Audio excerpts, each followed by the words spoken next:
Pemirsa, praktisi hukum di Kota Surabaya merasa prihatin dan menilai putusan Hakim Mahkamah Agung yang mendiskon vonis Ferdy Sambo dari hukuman mati menjadi seumur hidup dinilai aneh dan janggal.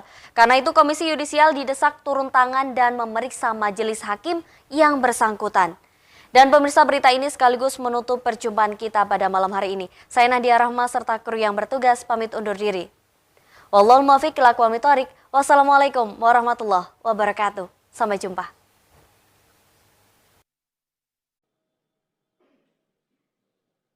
Kasasi Ferdy Sambo CS yang dikabulkan Majelis Hakim Mahkamah Agung dengan mendiskon hukuman mereka membuat gaduh publik. Ferdy Sambo yang sedianya divonis mati menjadi hukuman seumur hidup, sedangkan sang istri Putri Chandra yang sebelumnya divonis 20 tahun dikorting menjadi 10 tahun. Praktisi hukum di Kota Surabaya, Sahlan Azwar merasa prihatin dan menilai putusan Hakim MA tersebut janggal dan aneh.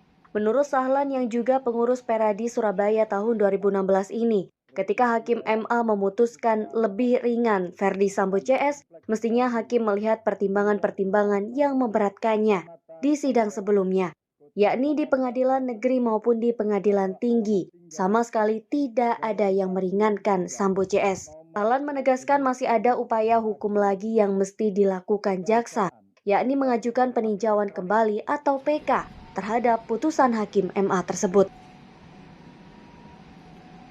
Nomor 813K/PIT/2023.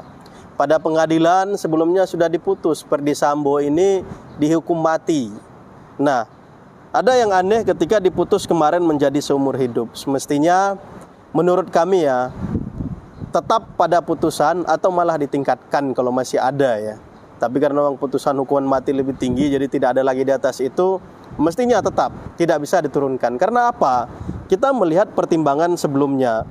Pada pertimbangan Hakim PN yang dikuatkan oleh PT, sudah jelas tidak ada hal-hal yang meringankan. Ada 5 hal kita lihat ya dalam putusan PN pertimbangan hukum. Yang pertama, pembunuhan dilakukan oleh Sambo secara terencana. Yang kedua, perbuatan mengakibatkan duka mendalam bagi keluarga korban. 3. Kasus pembunuhan tersebut mencoreng institusi Polri, baik dalam maupun luar negeri. Yang keempat, Sambo menyeret banyak sekali anak buah. Yang kelima, tidak ada hal yang meringankan. Ketika diajukan, mestinya Majelis Hakim MA juga berpandangan sama. Kalau Sambo bisa membuktikan ada hal-hal yang meringankan, baru dikasih keringanan. Tapi kalau masih bukti yang ada dan masih sama dengan yang sebelumnya, mestinya hukumannya tetap sama, seumur hukuman mati mestinya. Jadi kita melihat ini janggal, tiba-tiba dikasih keringanan. Nggak tahu apakah memang Sambo ini dengan kedudukan serta jasa-jasa beliau juga banyak tersandra dengan kelompok kepentingan yang lain, sehingga mereka tidak berani atau dikasih keringanan, atau memang masyarakat sudah diam.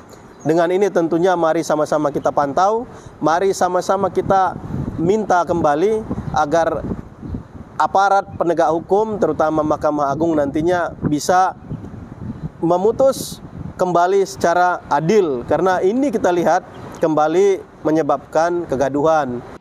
Praktisi hukum ini mendesak Komisi Yudisial memeriksa Hakim MA yang bersangkutan. Tak hanya itu, jika perlu DPR RI juga memanggil Hakim MA yang bersangkutan untuk meminta penjelasan terkait putusan kontroversial tersebut. Dari Surabaya, Ali Husnan melaporkan.